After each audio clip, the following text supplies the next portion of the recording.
Welcome to this explainer on visual media archives of the digital era. We live in an age where we literally document absolutely everything. Think about it. We're generating more visual data in a single day right now than humanity did over entire centuries in the past. It's wild. But beneath this incredible explosion of digital content lies a massive vulnerability that, honestly, most of us are completely ignoring. So let's dive right in and explore the really fragile reality of our modern memory. Right off the bat, I want you to think about your own digital footprint for a second. Go ahead and mentally picture your camera roll or your cloud storage. You probably feel pretty secure seeing those thousands of photos neatly organized there, right? But that brings us to a rather haunting question. Will our digital history just disappear? Unlike a trusty physical photo album, your digital history requires a continuous, active supply of electricity, massive functioning server farms, and constantly updated software just to exist. It is resting on a highly precarious foundation. We all kind of inherently trust that old saying, what goes on the internet stays on the internet. Well, actually, scratch that. Shattering that illusion of permanence reveals the true urgency of our situation. Our digital visual history is exceptionally fragile, and honestly, what's more alarming is that it's silently vanishing. Every single day, websites go offline and millions of images simply evaporate into the digital ether without making a single sound, just a quiet deletion. So the crucial point here is that we are actively sleepwalking into what experts call a digital dark age. Just imagine historians 500 years from now trying to piece together the 2020s. Instead of finding diaries or boxes of printed photos, they're just going to have mountains of dead hard drives and encrypted servers. It's essentially the world's most frustrating digital escape room.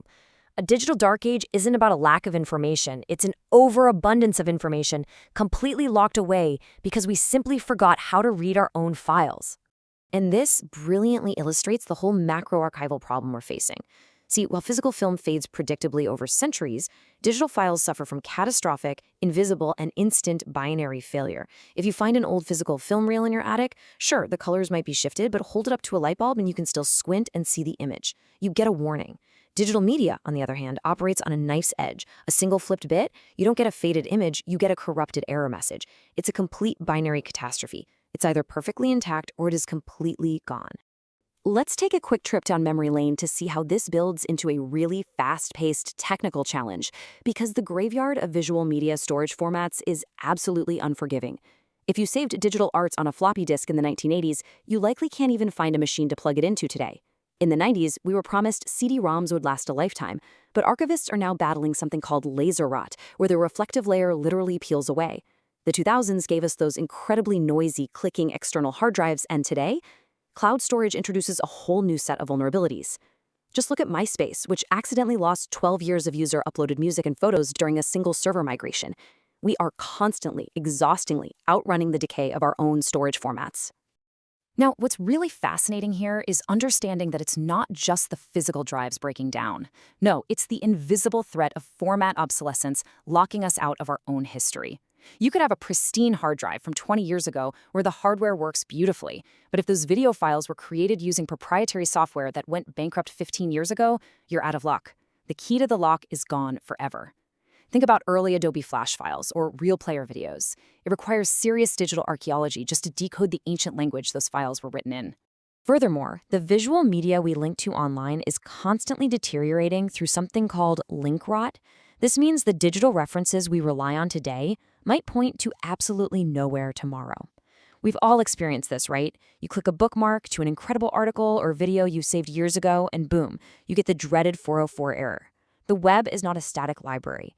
Domains expire, startups go bankrupt, and massive troves of digital culture just float away. Relying on a hyperlink is basically like drawing a map on water.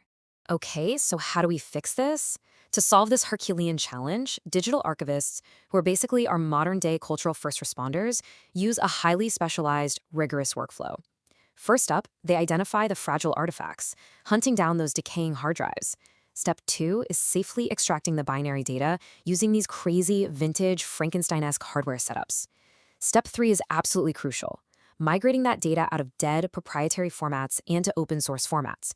This means the blueprint of the file is publicly available so anyone can build a reader for it in the future.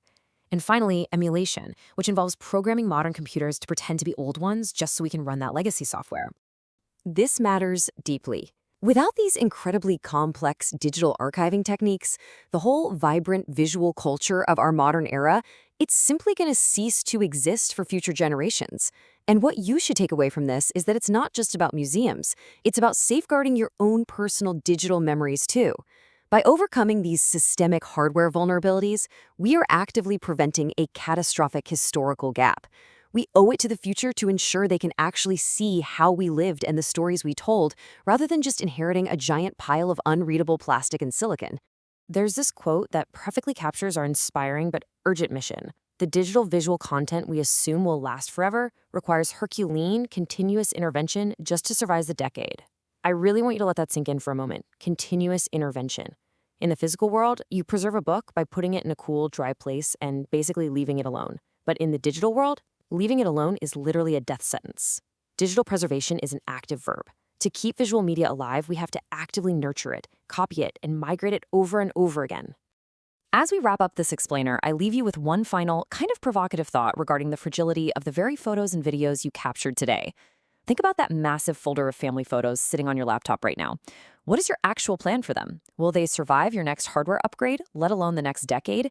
The digital era lets us record our lives with unprecedented, amazing detail, but it demands that we become our own archivists. I highly encourage you to take a hard look at your backups today. Protect your pixels because no one else is going to do it for you. Keep learning, keep archiving, and we'll catch you on the next one.